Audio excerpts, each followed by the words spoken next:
हम सभी कामयाब लोगों की ज़िंदगी से बहुत कुछ सीखते हैं, जैसे कि उनकी तरह बनने के लिए और सफलता हासिल करने के लिए हमको क्या करना चाहिए, चुनौतियों का सामना कैसे करना चाहिए। लेकिन हमें अपनी ज़िंदगी में असफल हुए लोगों की कहानी भी ज़रूर सुननी चाहिए, क्योंकि ये सिखाती हैं हमें अपनी ज़िंदगी में क्या करना चाहिए और क्या नहीं करना चाहिए, क्या फ़ैसला लेना चाहिए और क्या नहीं। आज हम ऐसे ही एक टॉपिक पर बात करने वाले हैं।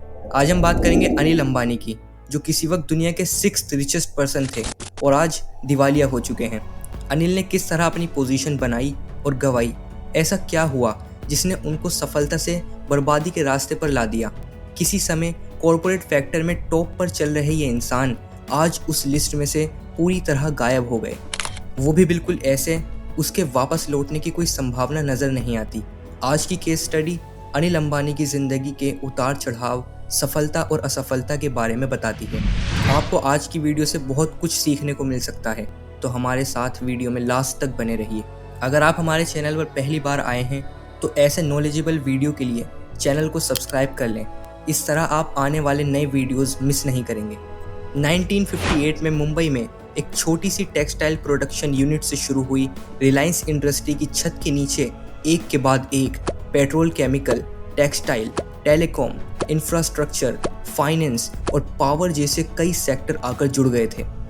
1980 का दौर रिलायंस का सुनहरा दौर था। कंपनी शेयर मार्केट में सबकी पसंदीदा थी, लोगों को अच्छे मुनाफे और डिविडेंड मिल रहे थे। ये वो वक्त था जब खुद को सेल्फ मेड मैन के तौर पर साबित कर चुके धीरू भाई अंबानी की अगली पीढ़ी उनके नक्शे कदम पर चलकर झंडे गाड़ रही थी। मुकेश अंबानी और अनिल अंबानी जिस चीज़ को हाथ लगा देते वो सोने की हो जाती। दोनों भाइयों ने अपने पिता के एम्पायर को दिन दुगना रात चौगुना बढ़ा दिया था। वैसे तो इस बात की खबरें अक्सर आती रहती थी कि बिजनेस चलाने के तरीकों या कंपनी से जुड़े फैसलों को लेकर मुकेश और अनिल के बीच बहस होती रहती है। वैसे ये कोई नई बात नहीं है। हर इंसान अपने अपने हिसाब से सोचता है, उसे जो ठीक लगता है वो उसी तरह अपने काम को आगे बढ़ाना चाहता है। मुकेश को पर्दे के पीछे रहकर काम करना पसंद था, जबकि अनिल को लाइमलाइट और पार्टियों की आदत थी। ये बात इसलिए भी सही लगती थी क्योंकि जब तक दोनों भाई मिलकर काम करते थे तो हर अखबार, टीवी चैनल और सोशल मीडिया पर सुर्खियों में अनिल ही होते थे। मुकेश अंबानी की तो गिनी चुनी खबरें ही आती थी। लेकिन कुल मिलाकर बिजनेस अच्छी तरह चल रहा था। धीरू भाई बिजनेस में एक्टिव थे और उनके हाथ में अभी भी रिलायंस इंडस्ट्रीज की पूरी कमान थी, तो इसलिए ये सारी बातें दबकर रह जाती थी। फिर आया साल 2002, जब धीरू भाई अंबानी ने इस दुनिया को अलविदा कह दिया। धीरू भाई अंबानी की आंखें बंद होते ही सब बदल गया। भाइयों का जो मनमुटाव पहले छिपा हुआ था वो अब सबके सामने आने लगा। अब रिलायंस में झगड़े की बातें अखबारों में फ्रंट पेज पर आने लगी। ये भी कहा जाने लगा मुकेश और अनिल का ये झगड़ा कोर्ट तक भी जा सकता है। तब धीरू भाई अंबानी की पत्नी कोकिलाबेन अंबानी ने ये मामला अपने हाथ में लिया। दोनों भाइयों के बीच बिजनेस का बंटवारा कर दिया। मुकेश अंबानी को इंफ्रास्ट्रक्चर और पेट्रोल केमिकल जैसे सेक्टर मिले। अनिल के हिस्से में टेलीकॉम, फाइनेंस और पावर जैसे सेक्टर आए। कहा जाता है कि अनिल अंबानी के ये कहने पर कि वो टेलीकॉम कंपनी लेना चाहते हैं, कोकिलाबेन अंबानी और साथ ही मुकेश अंबानी ने खुशी खुशी हाँ कर दी थी। 2005 में हुए इस बंटवारे में ये भी तय हुआ अगले 10 साल में दोनों में कोई किसी के कंपटीशन में नहीं उतरेगा, यानी अनिल अंबानी पेट्रोल केमिकल और मुकेश अंबानी फाइनेंस जैसे सेक्टर में नहीं आएंगे। इस बंटवारे को देखकर कॉरपोरेट सेक्टर का हर एक्सपर्ट ये कह रहा था कि ये बंटवारा पूरी तरह अनिल के फेवर में हुआ है, क्योंकि ये ग्रोथ वाले सेक्टर थे। आने वाला वक्त इन्हीं सेक्टर्स का था। कुछ समय तक तो ये सच भी साबित होता नजर आया। 2008 में अनिल अंबानी की नेटवर्थ $42 बिलियन हो गई और वो दुनिया के टॉप 10 अमीरों की लिस्ट में आ गए। ऐसा लग रहा था उनका ये जोश सफलता का नया रिकॉर्ड बना देगा। वो एक के बाद एक नए बिजनेस खोलते गए। आगे चलकर उन्होंने एंटरटेनमेंट की दुनिया में कदम रखा और रिलायंस एंटरटेनमेंट नाम की कंपनी लॉन्च की, जाने माने डायरेक्टर स्टीवन स्पीलबर्ग से हाथ मिलाकर। इस कंपनी ने कई फिल्में प्रोड्यूस की। एक फिल्म को साल 2013 में ऑस्कर भी मिले। आप इस फिल्म का नाम जानते हो तो कमेंट सेक्शन में बताएं। इसकी सब्सिडरी कंपनी बिग पिक्चर्स ने बहुत सी हिंदी, बंगाली, पंजाबी और साउथ इंडियन फिल्मों का डिस्ट्रीब्यूशन भी किया। बिग सिनेमा के नाम से थिएटर स्क्रीन भी खोली और 3 साल में दुनिया भर में इसकी 700 से भी ज़्यादा स्क्रीन चलने लगी। अनिल तरक्की करते गए।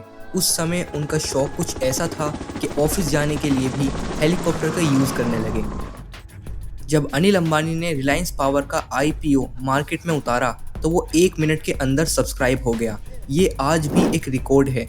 अनिल अंबानी 2 साल राज्यसभा के मेंबर भी रहे, यानी अनिल अंबानी ने लगभग हर चीज़ में अच्छी पकड़ बना ली थी। वो नेताओं के साथ दिखते, फिल्मी हस्तियों के साथ दिखते और खूब मीडिया में छाए रहते। जबकि मुकेश उन्हीं ट्रेडिशनल तरीकों से बिजनेस कर रहे थे। ये कछुआ और खरगोश की चाल लग रही थी, लेकिन आगे वही हुआ जो कछुए और खरगोश की कहानी में होता है। ओवर कॉन्फिडेंस का शिकार खरगोश कछुए से हार जाता है। अब दुनिया इस कहानी को वापस सच होते देखने वाली थी। अब वक्त की सुई उल्टी दिशा में घूमने वाली थी। अब आगे की वीडियो को बहुत ध्यान से देखना, क्योंकि आपको इससे बहुत कुछ सीखने को मिलेगा। अनिल को शायद ये लगने लगा था कि उनको कोई ताकत हरा नहीं सकती। वो जो कदम बढ़ाएंगे वो सफलता की मिसाल बन जाएगा। पर ये सोच उनकी गलत साबित हुई। उन्होंने अपनी कंपनियों को और ज़्यादा तेज़ी से ग्रो करने के लिए बहुत बड़े इन्वेस्टमेंट करने शुरू कर दिए। पर उनको बड़ा झटका लगा रिलायंस टेलीकॉम में।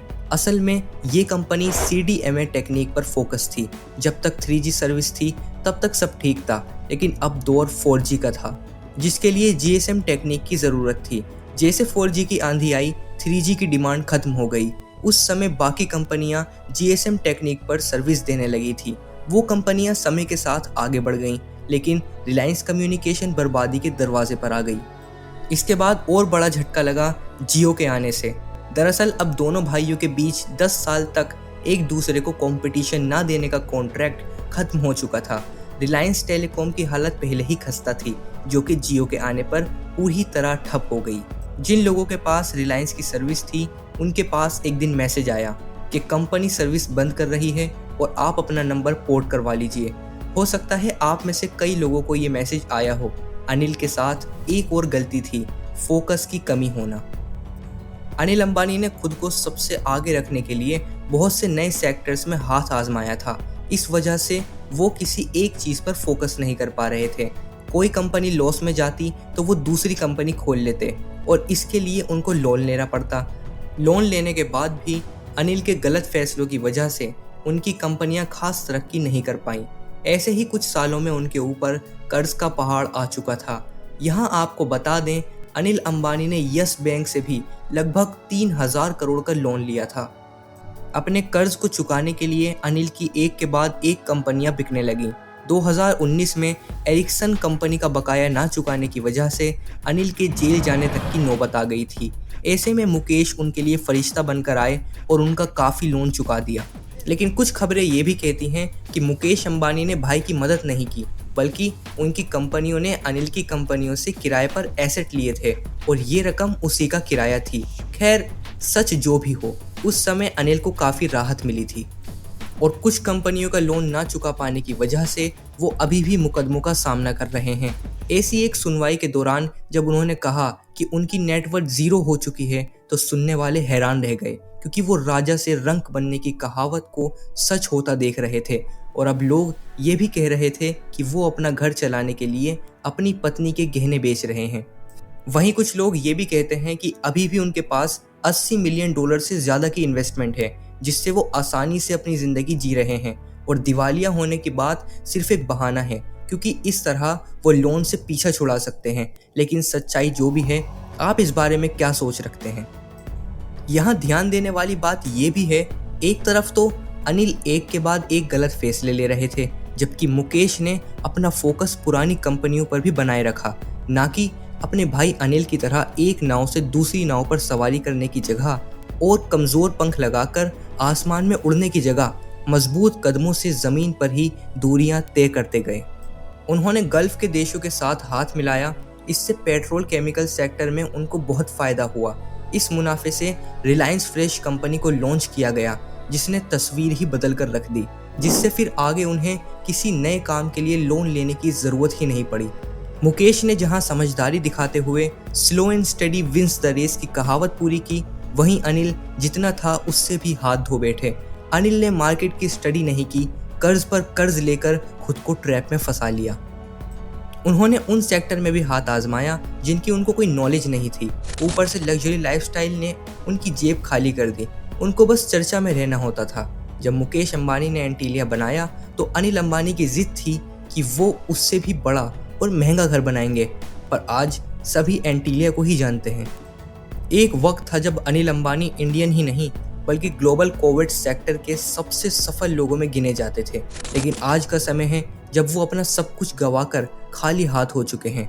यहाँ सवाल आता है, अगर अनिल की कंपनियों की डोर मुकेश के हाथ में होती तो आज उन कंपनियों का भविष्य क्या होता।